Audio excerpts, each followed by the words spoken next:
Maybe you can't afford both. Maybe your local game store gets shorted and they say you can only buy one. Today, I'm exploring which of the Recollection decks is the best for someone new to buy. Let's start off with Ideal Corsage, which comes with Dao-Chan. Dao-Chan is a Water Cleric, and it's important to note that at the time of this video, Water Clerics Tier 1, along with Nico. The Tier 1 Clerics are using a mill and burn strategy, which this deck doesn't include. So let's ask the question, is Dao-Chan better than the other clerics currently out? Arsana works by controlling the board with her Cauldron. She can sacrifice her herbs to use the Cauldron's board wiping effect. This gives her time to set up the mill strategy. Vanitas has the wind element built in, so if you use a water spirit, you can use both elements once you level up. His level 2 and level 3 can attack without needing to use attack or weapon cards. He does the same mill strategy as Arsana, but he prefers a more hands-on approach to the board control. Dao-Chan has great board control.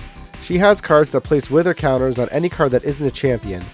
This forces an opponent to pay 1 for each card for each wither counter on it every single turn or they lose it. Just be careful not to put counters on cards with immortal effects. Speaking of negates, this deck has a lot of new cards to help with that. These cards would help other clerics too. In other words, even if you don't plan on running Dao-Chan, Water Element players will find a ton of new and useful tools. So yeah, if you're a new player, you're buying the other Recollection deck. Now don't get me wrong, I'm sure Heaven's Favorite is great. I mean, it's a tamer deck, and Sylvie was just tier 1 a few formats ago, and Sylvie was a tamer. In order to understand why Heaven's Favorite is the best, we need to look at the card Backup Charger. Backup Charger is the staple. If you have 3 cards in your hand at the materialization phase, you can pay the 3 cards, banish Backup Charger, draw a card in memory, and then summon a Power Cell token rested. Then comes a Recollection phase, and you draw the cards from your memory, including the ones you just paid for, and the card you drew with Backup Charger. The value of Backup Charger is around the same as the Heaven's Favorite Recollection deck. Hortenuous Tengu isn't as good as Backup Charger, but it's really close. Finally, budget players have a good alternative to Backup Charger. Yeah, sure, it doesn't give you the Power Cell token, but it still gives you that extra draw. Gaojai is based around using cards to give her Fate Stones for the material deck. She uses cards to give her quest counter so you can transform these Fate Stones into powerful allies. If you could transform a material deck Fate Stone, her level 3's materialization cost becomes 0. I feel like the secret sauce here is to have 2 Fate Stones in the material deck along with Quicksilver Grail. One of these stones needs to be the Arcane Stone that comes in the deck. Use Grail on your second turn to banish a non-Arcane Stone. Then get to level 1 and bring out the Arcane Stone. Try to build up floating memory in your graveyard.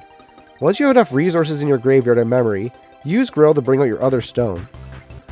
You will be banishing most, if not all, cards to your memory.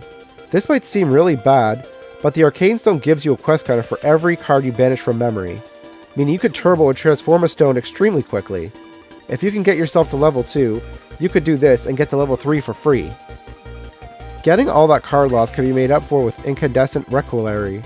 Drawing 2 extra cards a turn after rushing out a huge ally can be too much for your opponent to deal with. Obviously, Wind is the best element to do this strategy with. It has a lot of cards that help you gain card advantage.